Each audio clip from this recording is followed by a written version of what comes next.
This is Gordon, going to do another video today. I may not fix this thing today, I'm just starting this to show what problem I've got on my excavator.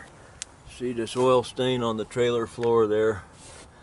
And now look up here in this little hole underneath the turntable there. Got oil running out of that. This thing here, I fixed this not too long ago. This cover had it all straightened out nice and neat, but I was missing a bolt. The threads are gone in this hole, and I need to weld a nut on the inside of that so that I can thread either that or thread it bigger, put a bigger bolt in it. Not on the inside of this, but on the inside of this piece here. I can't see what I'm doing here with the camera. Yeah, this little tab here, I can't thread a bolt into it anymore. I'll have to fix that where I can thread a bolt in it. But yeah, that big oil stain, just bringing the machine home.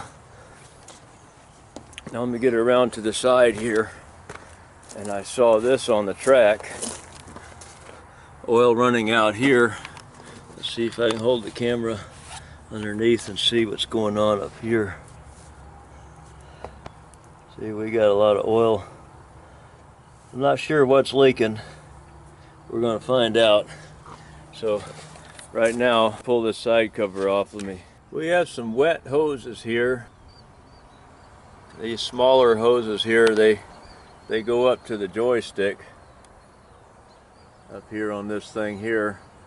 And I don't know if that's my leak that's down here or if it's something else inside under there, and I'd have to take this floor off to find out, but I don't have time to do that right now because I got to use the machine real soon. Today I'm going to work on my 331 Bobcat excavator, and I already got started a little bit. I got it twisted at a funny angle so I have access to my driveway a little better, and access to the two different jobs I'm going to do on it. I don't know if I'm going to finish this one or not. Yeah, I got to straighten that little plate out. The reason it does this is because there's no bolt in this bottom hole. That's one reason anyway. And the reason there's no bolt because the threads are wiped out in here. So that's one thing I need to do. When I take this plate off and straighten it out, I'm going to weld a nut in the back of this so I can put a bolt back in there. That'll be one little job we got to do. And there's a valve inside here that's leaking. And that is an issue. I've already been on the phone with Bobcat. I'm not sure if the valve itself is leaking or just has a bad seal. We have to take it off and find out. And I tried to take it off a few weeks ago, and they're small 1/4-20 bolts that hold it on, and it just felt like they weren't going to come out without breaking, and I didn't want to open a can of worms right then because I needed the machine. I still need the machine, but today for sure we're going to fix this leaking hose I got. Here's my 4-way joystick on this side, and there's a hose. I'm going to have to start it up again and find out. I think it's this one right here.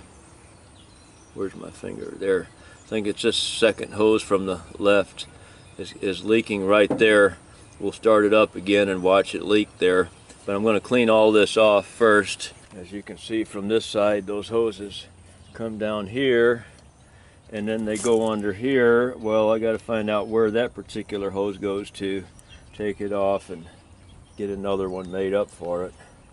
So that's what the project is today. So we'll find out what I need to do. I guess open up this box here so I can get access to where these hoses are screwed in. First thing I'm going to do, of course, is kind of obvious, is take a wire cutter and cut these zip ties off. I got to do it left-handed because the camcorder is for right-handed. Can't run the camcorder with the left hand. I'm right-handed, so I'm going to take those There's another one down here I'm going to get, and then I'm going to spray this off with brake cleaner and get that other clamp off. Be right back. Okay, first thing I'm going to do is blow the worst of this oil and gunk off of here with air hose, and then I'm going to come back with the brake cleaner. I really don't highly recommend using brake cleaner on all this plastic and rubber and painted surfaces. It's going to eat through the paint, but I'm going to cheat and I'm going to do it that way because I don't have any engine cleaner, and then the time involved in using engine cleaner and pressure washer to clean that off, that is the right way to do it, but it's my machine, I'm going to cheat. So I told you the right way, and here's the way I'm going to do it, which is going to work too.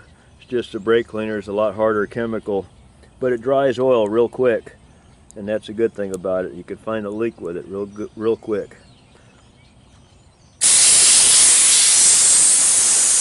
So I'm going to start my brake cleaner cleaning up here. Another zip tie right here that I got to cut off.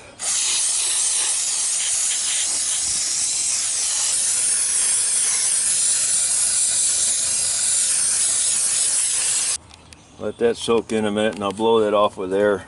I'm getting ready to take this clamp off down here, but I'm looking at these hoses. I got two of them. I'm pretty sure it was this second one from the left that had the hole in it. We'll start the motor up in a second and watch it. But both of these outer ones are frayed really bad. It'd probably be a good idea to change all four of them, but I'm going to change two because I'm still like halfway laid off on my regular day job. And so we're starting winter, so the machine's going to be sitting all winter. I'll change two of these probably, and then we'll see about the other ones later. As you can see, they're pretty frayed. You can get down to the metal here, the rubber's gone. Got everything opened up. Got this lower box off of this control. I can get to my lines here. I got 6 lines. I'm still pretty sure it was this one right here that was leaking. I'm going to start it up right now and then see what it does.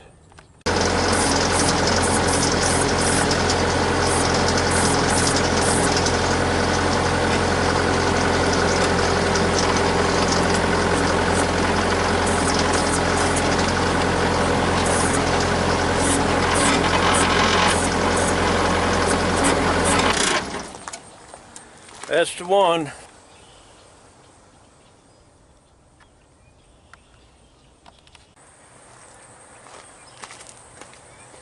I'm going to use what we called line wrenches when I was my first mechanic job about nearly 40 years ago, and I never really caught a proper name if that's what these are called or not, but you can see it's like a oversized, well, it's like a box end wrench with a notch out of it.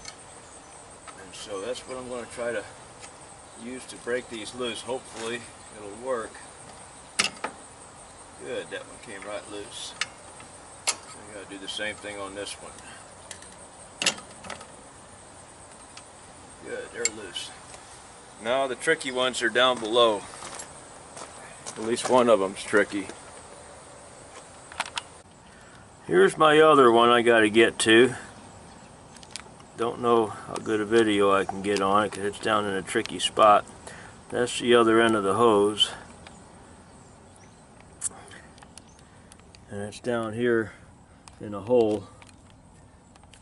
And then the other one that I may change is over here. That's got a straight end on it. That's pretty easy. Little spider web there. So that one's easier to get to. This one here might be an issue. Of course, I can't do it with the camera on there.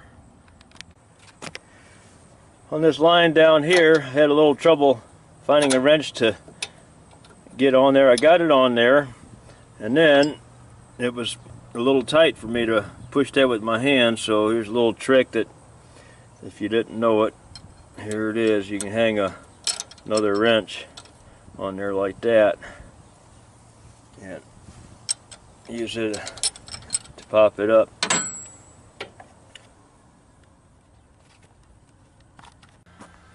Well, I'm back putting these lines on.